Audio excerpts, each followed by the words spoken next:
4 јануари, Светски ден на брајовото писмо.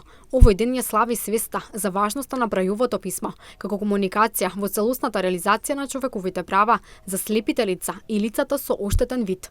Луи Брај е креаторот на овој систем на пишување. Се започнало со несреќа, која го уништила неговиот живот. Имал 3 години, а несреќата се случила во работеницата на неговиот татко, пошто се појавила инфекција, а наскоро и слепило на двете очи.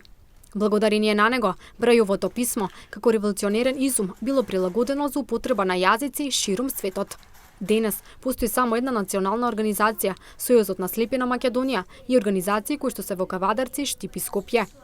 Статистички, вкупно 6000 слепи лица постојат во државата, колку вкупно печатени книги постојат во Македонија, кои помагаат на слепите лица.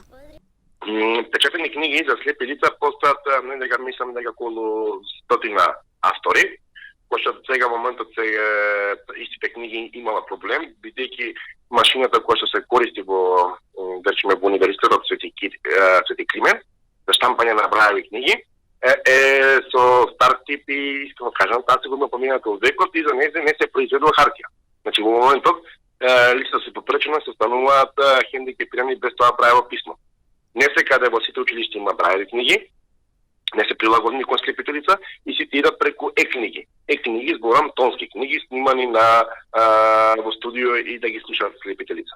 На овие лица им треба поголема помош од државата, за да ги совладуваат бариерите во секојдневниот живот. Ако зборуваме колку државата се грижи, ја би кажал дека и покрај тоа што јас сум слепо лице, покрај што ние сме слепи лица, сме третирани како слепо црво во општеството или помножени под нулата.